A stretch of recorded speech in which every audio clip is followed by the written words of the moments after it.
gonna hang on to it till the eagle grants. Oh, everybody, nobody knows you. Way on down and out. In your pocket, not one penny. And as for friends, well, you ain't got any. When you finally get back. Hello, everyone. Welcome to our first quarantined live show. Hello. Hi. I'm Chris. I'm the pastor at Kindred UMC. I'm Courtney. I'm the director of community engagement at Kindred UMC. I'm Preston, and I'm a dude. Let's see what Preston says. Because he doesn't have a title. Also behind the camera is my wife, Francisca, who doesn't have an official title, but is a lovely addition to our congregation and singing team, and Matt, who is the leader of our Monday night Bible study and also is here as our cameraman. So if you hear people laughing and talking off camera, that's who they are. Also, Jonah, if my dog is here, he might clickety-clack. He's born to be a star. So welcome to our first live show. We're really glad to be here. We decided to start with the book of Job, and particularly the book of Job because shit's getting real out there. Like, it's really bad out in the world. Is it bad? It's something. Well, we can talk about this because actually things are very good historically speaking, but in recent memory, there is certainly a lot of strife. There's the COVID crisis. There's Black Lives Matter and police brutality that people are on both sides of the issue are like coming into violent conflicts about, not to mention not to get all weird about it. Death hornets. Well, the Murder hornets. Those are gone. Hornets, What happened to the death hornets? they're not that big a deal, it turns out. Where did they go? It turns out they're not Apparently, big a there's deal. also deadly amoebas in Florida. I know, Those have been around. Brain Those eating. have been around. Yeah, but the brain eating ones. And then I saw a statistic today that was like, there have been 143 cases of amoeba in Florida, and only 4 of those have survived. Mad and I cow. was like, Mad cow. Well, yeah. So quarantine, COVID, Black Lives Matter, geopolitical. There's all kinds of other things that America is not the only country in the world. In recent memory, it feels rough. It feels rough to me. And so Job is a really good example, or a really good kind of resource to go to if you're a spiritual person, if you're a person who inclines towards the Bible, because the major themes that it deals with is why bad shit happens to good people. So before we're going to start with Job. We're going to be talking about Job for the next 4 weeks or so. But do you guys, so first of all, because you guys are not theologians or seminarians at all, you're armchair scholars at best. sure. And I feel like I'm in a similar boat. I just happen to have a seminary degree as a master's of theology or a master's of divinity is what they call it. So what, what's your experience with Job? Do you have any previous ideas of Job? I've read the book of Job. I often say a lot of my experience, quote unquote, when I do engage in these kinds of discussions is in let's talk about the real life experiences. I want to talk practical application. So I know a lot about Enneagram. Chris and I also host a podcast. Shameless plug. So I know a lot about Kindred Spirits, an Enneagram podcast. On Spotify. Coming to you Check every it out. Thursday. We're working on iTunes. It's coming soon. Is it on Spotify? It's Yeah, it is on Spotify. right? Wow. Yeah. Okay, that's really good. Oops. Yeah. So Yeah. working on YouTube and You Apple. fucking traitor. You didn't listen to it? That's a trick. Wow. Anyway, so I bring a lot of that real life, let's talk about how this applies to me right here, right now, as well as some of that background in Enneagram and psychology and stuff like that. Preston, have you had any Since day one of my life. This is the life of Job, and your name is Preston on top of, no. I was rich, and then everything fell apart. It was taken from me. No. On the opposite of that, I've always seen it as real life application in a more metaphorical sense of, look how much this sucked compared to what you think you're going through. But also relate it and don't be not humble about your own whatever plight. But Job went through such a hard, weird time, from a time of good into a time of bad, that it has to show us that everyone goes through it, including someone nominal enough to be in a book. So yeah, even the best of us go through it, kind of. Yeah. Okay. I don't want to cut you guys out. Do you guys want to chime in at all? I have no experience whatsoever. Okay. No jobs the here. pastor's wife. From the pastor's wife. Yeah. So first things first, we have to tackle the literal issue. I find it very unhelpful when we put the burden of literalism on biblical stories. Genuinely, I don't think many of them literally happened the way they're recorded. Like, I genuinely, just as a thinking person, don't believe that, just as I'm analyzing how reality works. If you do, that's fine. Like, I don't, that's your own bag, and you come to that with all kinds of your own experiences and your own decision-making process. When we start looking at these types of stories in a way that's like, we have to prove them as literally true, that's where I think the church has gone way off and has caused a lot of problems. Yes. By and large, so Job is written mostly in poetry. It's more Shakespearean than it is like a history book. It's more of a drama and a play than it is like a recording of some guy named Job who actually went through this. It's written that way on purpose. It's obvious. There's some prose at the very beginning and very end, but everything else is written in verse and meter like a poem is written. So I think it's important to kind of like, let's just offload the burden of literalism as we're getting started in the book. And so we're just going to start right at the beginning, Job chapter 1. This is verses 1 through, I think, 14. I can't remember what I decided on. 12, 1 through 12. So here's the very beginning, and then we'll talk about it. This is from the New Revised Standard Version, which is kind of this typical Methodist version because it tries to use gender it tries to use non-binary? Well, I've realized even in this conversation, like our social like paradigm has changed so much that even this is probably going to be outdated for some people. It does a pretty good job of like. This was outdated in Old English. Yeah. King James Version came out because it's written in a patriarchal society. It's written in a society that absolutely did not believe in any type of like gender fluidity or homosexuality or like it was.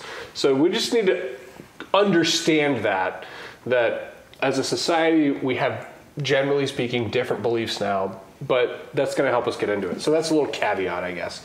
All right, so starting in verse 1. There once was a man in the land of Uz, U-Z, whose name was Job. That man was blameless and upright, one who feared God and turned away from evil. There were born to him 7 sons and 3 daughters. 7 and 3 are important biblical numbers. Just saying. Probably not literal. Probably has like special meaning. And anyway. Are you reading those small words at the bottom? He's cheating. Yeah, well, yeah. There's a bunch of notes. This is a study Bible, so there's a bunch of. I really was joking. I thought that was the actual Bible. Oh, it's dude. Not. Yeah. All these, I snagged some interpretation commentary, and I've got, yeah. What a nerd. I am a nerd about this stuff for sure. So, all right, three daughters, 7 sons. He had 7,000 sheep, 3,000 camels, 500 yoke of oxen, 500 donkeys, and very many servants, so that this man was the greatest of all people of the East. So, important things to note here. 1, Job is very wealthy. Okay. 2, he's not an Israelite. He's a foreigner. This is the Israelite Bible. This is the Old Testament, and Job is a foreigner. And he's described as someone who is upright and righteous and has a good relationship with Yahweh, who is the Israelite God. So we have a foreigner who's wealthy and pious, essentially. His sons used to go and hold feasts in one another's houses in turn, and they would send and invite their 3 sisters to eat and drink with them. And when the feast days had run their course, Job would send and sanctify them, and he would rise early in the morning and offer burnt offerings according to the number of them all. For Job said, "It may be that my children have sinned and cursed God in their hearts." This is what Job always did. So again, we're reestablishing, like, he is very all about making sure that his relationship and his family's relationship with God are like in line. So these are all like kind of ancient terms about sacrifices and making sure that the relationship is good. It's a little bit like if you go on an all-night bender and you wake up the next morning and you're like, oh shit, there are things I don't remember. And then you go to your like significant other and you're like, I love you. I hope I didn't say anything that upset you last night. We're good, right? It's like, that's kind of what this is. He's like, maybe my sons have thought bad thoughts in their hearts, or that maybe they've cursed God in some kind of way. And so I'm just going to double check and make sure that we're all good. So like, this is a very conscientious and upright guy. That's kind of what is being established here. All right. One day, the heavenly beings also could be translated as the sons of God. That's another Hebrew translation. Heavenly beings came to present themselves before the Lord, whose name is Yahweh. When we say the Lord in Hebrew scriptures, when it's capital L-O-R-D, that is the acronym, or not the acronym, but like that's the nomenclature for specifically the Hebrew God Yahweh. So they came to present themselves before the Lord, and Satan, also known as the accuser, also came among them. The Lord, Yahweh, and Satan, the accuser, said to Satan, the accuser, "Where have you been? Where have you come from?" Satan answered the Lord, "From going to and fro on the earth, and from walking up and down on it." The Lord said to Satan, "Have you considered my servant Job? There is no one like him on earth, a blameless and upright man who fears God and turns away from evil." Then Satan answered the Lord, "Does Job fear God?" And this is really important. I think this is the whole thesis of the book. Satan answered the Lord, "Does Job fear God for nothing? Have you not put a fence around him and his house and all that he has on every side? You have blessed the work of his hands, and his possessions have increased in the land. But stretch out your hand now and touch all that he has, and he will curse you to your face." So touch all that he has is obviously negatively. If you do that, he'll curse you to your face.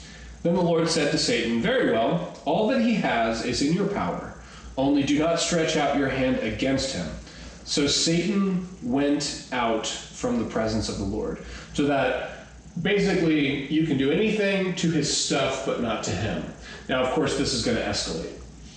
And eventually it's going to be him personally. So but to break down this weird, because again, if we have that burden of literalism, there's all kinds of weird questions that come up about like heavenly beings and Satan and the power of God. I thought God was all powerful. What the hell is going on? That's not what this is. This is a play. This is Shakespeare. This is somebody trying to make a point about God and about the way the world works. So try not to get too caught up in, oh, this is literally how God must act. That's not the way this is intended to be received. But instead, this is about more, I think, about the thesis of what is the nature of piety.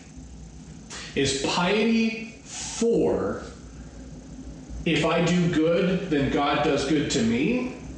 Or is there something deeper about being devoted and connected to the divine and to God? And so I've got certainly some things that I want to draw upon and talk about, but first of all, can I just take your temperature. Like, where are you at with that? I've got stuff already. I didn't know how much longer you have to read, or is that it? No, that's it. That's all we're going to talk about today. So I've heard this debated here and there, and this is a literalist view of this. Some people have said that Satan isn't Satan yet. It's still Lucifer. So the whole debate of, oh, God and Satan still talk and they can make these weird games with people. And you saying it's the poetry thing already is saying it's just there for being there. But if he is Lucifer still, and they're both up there. Well, so what do you mean by that? Because I don't exactly track with that. I don't think a lot of people will know what you mean by that. Yeah, I'm Lucifer was the name of the archangel that was God's right hand. Period. Before Michael, I think. Which is right. Well, so I think this is the important delineation, because this is Catholic, specifically Catholic stuff. Okay. This stuff is not in Scripture explicitly. This is all ways that the church has tried to make sense of some of the things that are in there. Okay. And there's probably some ancient stories that we've lost that would make sense of the using Satan as a character. Obviously, he doesn't bother to introduce him. The writer of Job doesn't bother to introduce him, doesn't bother to explain who he is. So obviously, whoever he's writing for probably knew, oh, Satan. We all know Satan. Just like today, we all have, when you say Satan, an image comes up. Now, it's also important to know that the image that we think of today is probably very different from the image that other people thought when they read it originally. And this is like 6th century BCE probably. So this is like 600 years before Jesus in the exilic period, for those of you who when Job was written, yeah, is what you're saying? Or when it was put into a book? Well, yeah, you're right, yeah. Good. Okay. That's a very good question. Very good question. I know a tiny bit about when it was assembled in this form, probably 6th century. Okay. BC. So my question is, getting away from the Catholic side of it then, was Lucifer still right hand of God saying, I don't get this. Please prove to me how it is. And then he said to Luke, since you have a little bit of power, you go down and touch this block. Don't touch him, but touch all this stuff and kind of test what's going on here. Or has the turn already happened, or the fall already happened, and this is Satan? So, or are they just saying he's Satan so we know it is? Okay, so you're bringing up a really good, It's a Tarantino wing is what I'm saying. Yeah, you're bringing up a really good issue about how to engage Scripture. So, first of all, your understanding and all of our understanding of Lucifer and Satan and if you ever seen the movie Constantine, yeah, and all of this lore around angels and demons and stuff like that, none of that's in here. And so there's a difference between requiring a literal interpretation and reading the book literally. And what I mean by that is, we should read the book literally in the sense that we take the writer as for what the writer is writing. And I think that's a big problem. None of that's in this writing. It's a big problem in reading the Bible because there's no set path. It's all just take all of this and then cut out. Yeah. You're reading library book titles. Yeah, the Bible's a library of lots of different writers. So can I backtrack way back to your first question about the piety? Can you say that again? So the nature of piety, okay, which I think is the major theme of the whole book. So let me just spoiler alert, that's kind of the angle I'm taking when I read Job. So religious behavior, that's how we're defining piety? Not necessarily religious behavior. So one of the really important questions, you're hitting on a very important question. What exactly is piety? Okay, cool. I didn't want to sound dumb for asking. No. You're right on it. What does it mean to be righteous? What does it mean to be pious? Is it doing a bunch of things that we think we're supposed to do, or, and my thesis is based on this book, I think it has less to do with the sacrifices that Job's doing for his kids, and more to do with his concern for wanting to be in good relationship and good, honest relationship with his creator. So that's what I was going to tap into, is I feel like when I think of that word typically, and I'm going to be honest, I literally Googled what is piety a few minutes ago, just because I was trying to figure it out. And immediately I tapped into religious behavior, and I think about the church in the context that I've experienced it, in the context that a lot of my friends have experienced it. And I honestly feel like the church gets way too focused on what we should and shouldn't be doing and how we shouldn't be doing it. And like this idea of, oh, if you dress this way, well, you're breaking this rule. Oh, if you love this person that's the same gender of you, you're breaking this rule. Oh, if you do this, you're breaking, like, there's just so many rules. And like, I feel like as humans, it's natural that we are inevitably going to break some of those rules. And those rules are different from community to community. Even, yes, yeah. I grew up in a church where it would be weird to wear slacks to worship. Right. And then my first appointment, I wore jeans because it was a blended service. And an adult man, literally yelled at me in front of other people. Yeah, I had someone. What the hell are you doing, dude? I was singing on stage at church once, and some lady pulled me aside afterwards and told me that my dress was too short and that I was distracting other men, including my husband, from worshiping the Lord. I've been told the same exact thing. You wear Gucci dresses to church. Your skirts are too short. A little short, buddy. I mean, Down to the ankles. you wear those like chubby shorts and those muscle tank tops. Very tempted look. I'm not sure what. And I'm a drummer too, so the legs. The spread. Listen, if you're gonna spread, wear some shorts. Anyway, back to my original on a serious point. note, I did want to talk about, there's a difference between piety or being pious and being self-righteous, and that line is very blurred because it's so easy to blur. People like equate them as the same thing, and it's not because no one knows. Same thing. Yeah, because we equate piousness with God's going to like this because I think he's going to like this. Right. My mommy told me he would. Well, that's exactly what this book is really, really about. Yeah. Do we act good because we expect reward, or do we act good because of the genuine appreciation and love of goodness and a good relationship with? You can put whatever frame, like with the divine or your creator or just creation or like just existence in general, like consciousness, like, and that I mean, we're going to spend more weeks talking about it, but to me, that's the major message of Job. It is because Job is going to go through some serious shit, like horrible, awful shit, like it's going to be bad. And then the question comes, so if being pious, in other words, not by your actions, not by like religious activity, but focusing on that relationship. And like if really caring for other people and caring for your relationship with creation and caring for your relationship with your own consciousness, like, is that only about if I do these things, then I get rich?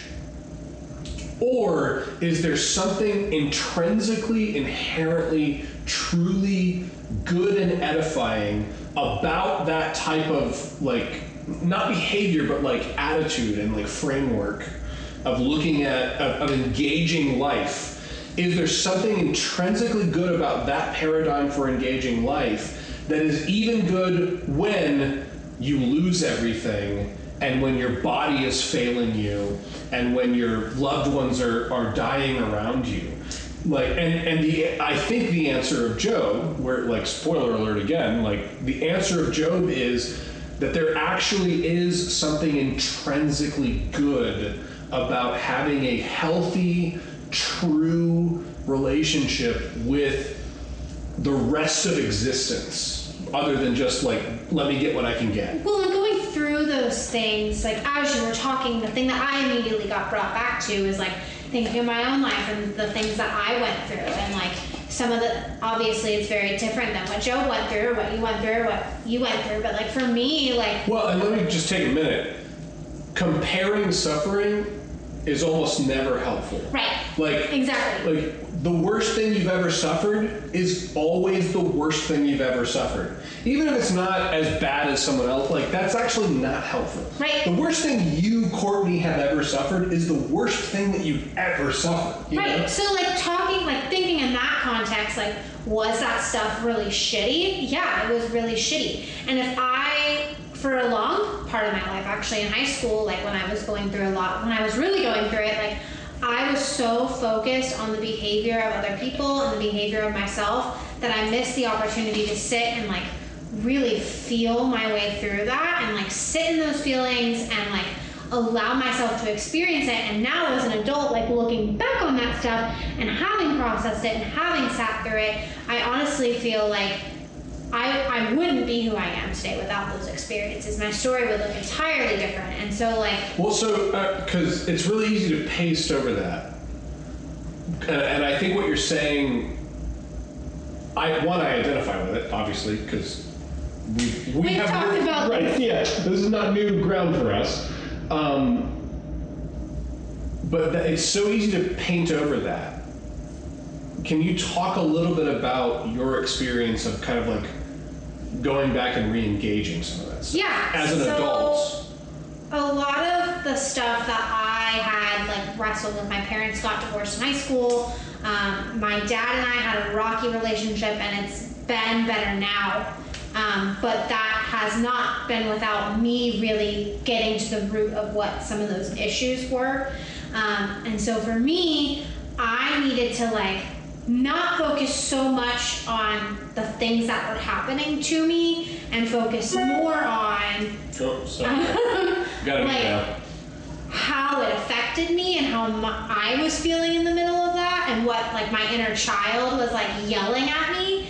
And when I did that, so it's like Enneagram talk, all that stuff, but like when I did that and when I looked at like where those motivations were and what it was that I needed to find that freedom and healing, and then I was able to vocalize that and put it like out there for real, it honestly just kind of felt like I was coming out of the water and taking like a deep breath. And like, you know, when you like go swimming and you go dive really deep and then you come up and you're like that's kind of what it felt like. It just felt like for the first time, I was able to vocalize the pain and hurt and frustration and like find freedom from that and not feel chained to it.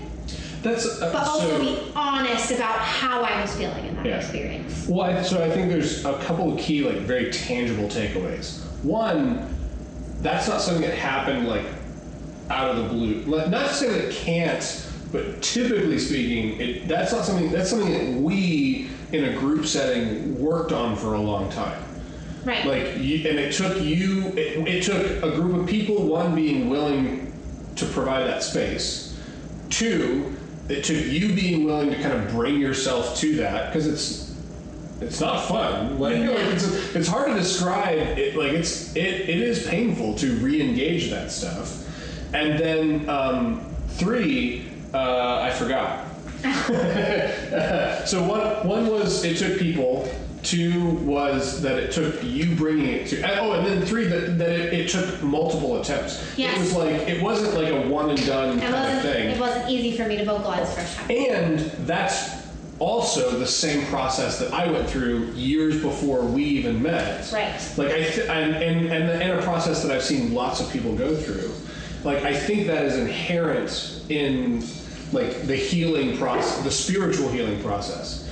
Like, so again, to root it back in the Job story, when we're just starting out, like a lot of this stuff is going to play out exactly as we're talking about real life scenarios. The story of Job is going to play out that way, which is one of the things I really love about it. One, Job generates his like piety or his righteousness in a privileged setting. Like, he's being taken care of. He's kind of sheltered from things.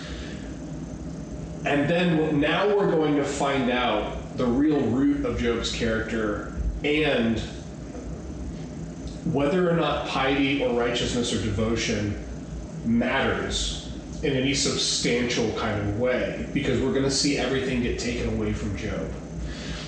This is the Joseph Campbell like story arc. This is the hero's journey. This is like, he starts in a comfortable place And what we just read is the inciting incident. And the reason that this Joseph Campbell story matters so much is because it lines up with human stories. Right. I generated a paradigm in my childhood when other people were taking care of my needs. It was an abusive home, so you know, like taking care of your needs, you know, but like it generated in some kind of a status quo and some kind of a like I didn't have to worry about what I was going to eat. Right. And then there was inciting incidents, and there were multiple because actual human stories are very complex.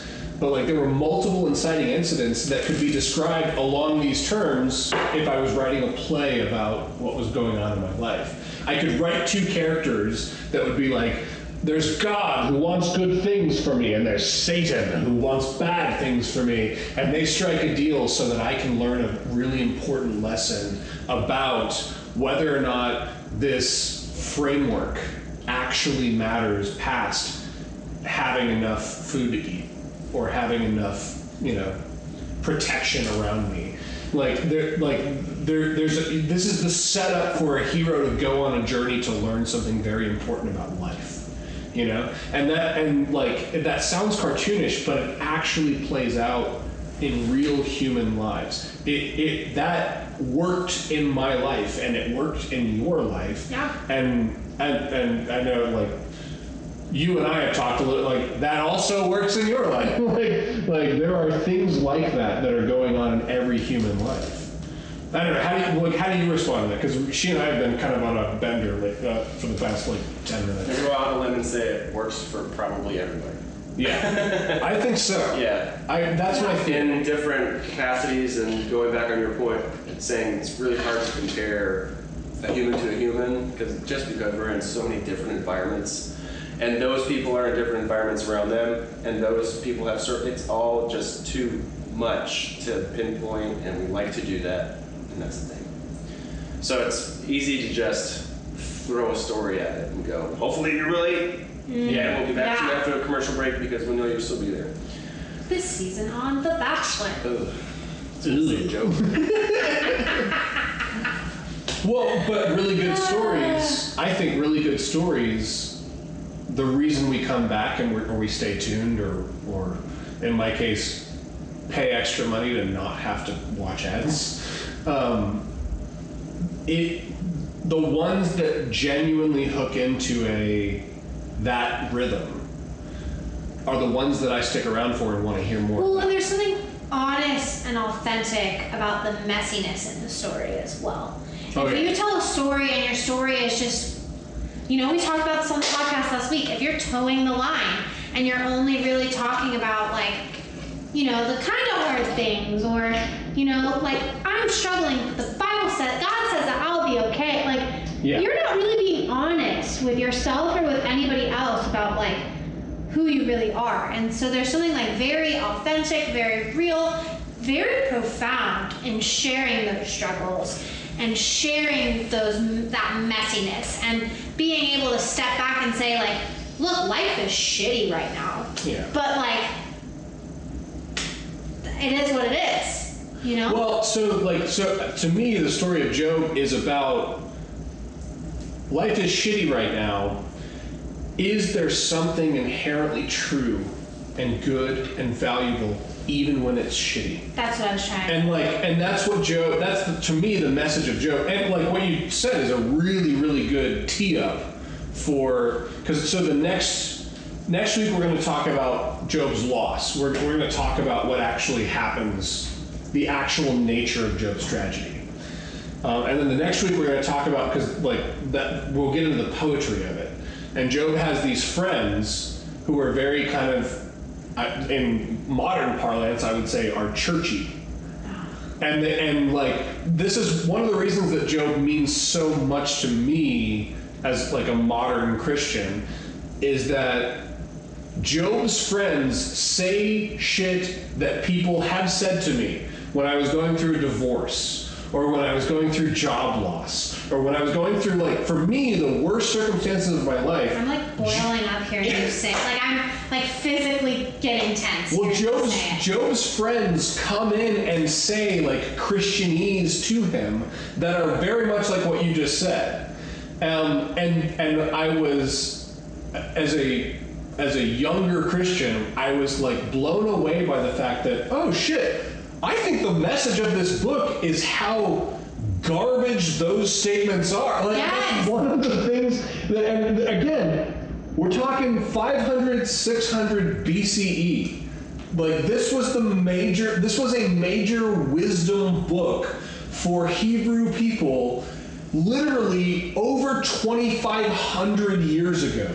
And they were already dealing with when your friends come and say, oh, well, you know, maybe if you did this right, then God wouldn't punish you or whatever. You know, like, and so we will get into that in coming weeks. It's a good teaser. And then the conclusion of Job, I think,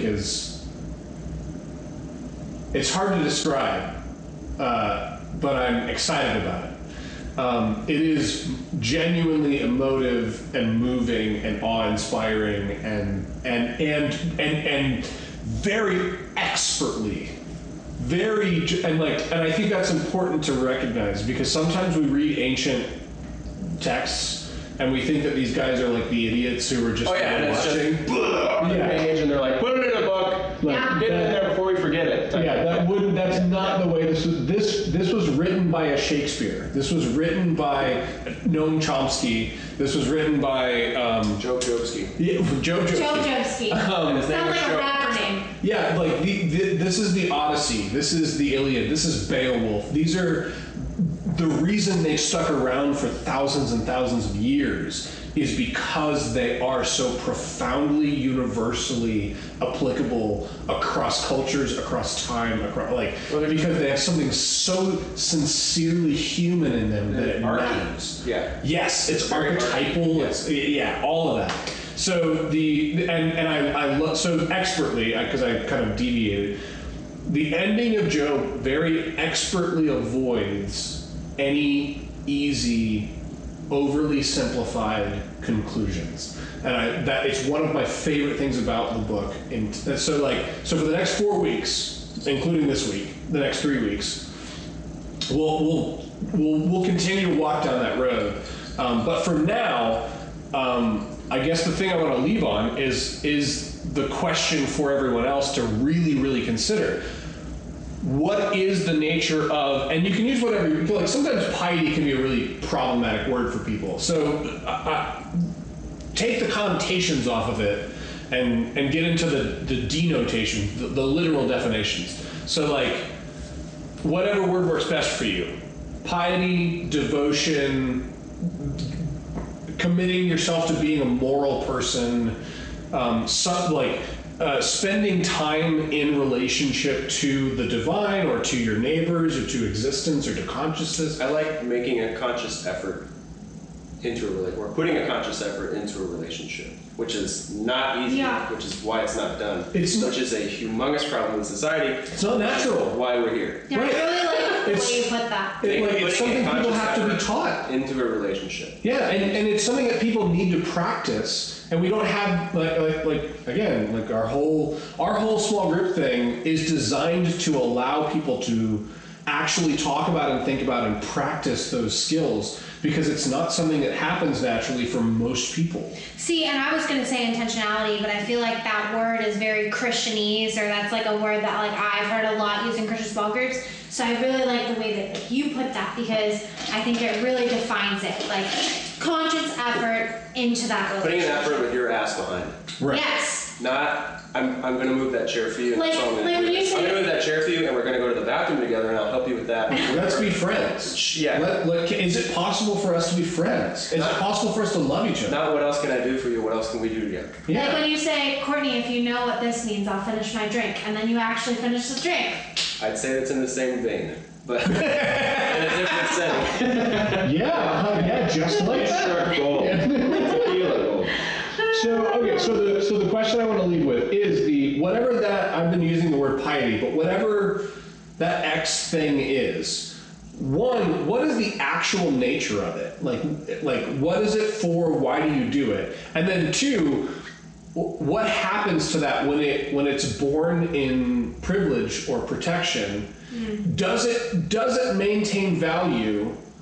And like, especially like I think about like Black Lives Matter. Yeah. I think about coronavirus. Like, there's all kinds of things that are happening right now that really beg the question: does that commitment to that X, whatever words work best for you, does that have value when things are not working out? And if so, I think it does. If so, what is the nature of the value of that, even when things aren't working out for you? Because if you get to the bottom of that, one, it'll take you a lifetime to do, so don't feel too, this is like Buddhist monk, this is like, paradise kind of level stuff. But if you get to the heart of that, you will have the answer to existence. I mean, it is really the nature of life, and the essence of what it means to be alive. So I think we should probably wrap up there. Yeah. And I hope to see you guys all next week. I'm Chris. I'm Courtney. Preston the guy. And then Preston the dude. Yeah. And we're hoping to have guests, and we would love to hear feedback down below, probably, because this will probably be on YouTube and all kinds of other things. So comments, questions, feedback. Please check out our Kindred Spirits Enneagram podcast. Yes, you can follow us on Thursday. Instagram at Kindred Enneagram, or you can follow us on Instagram or Facebook at Kindred UMC. And then we got websites and Facebooks, and check us out. We are hoping to release one of these live shows once a week.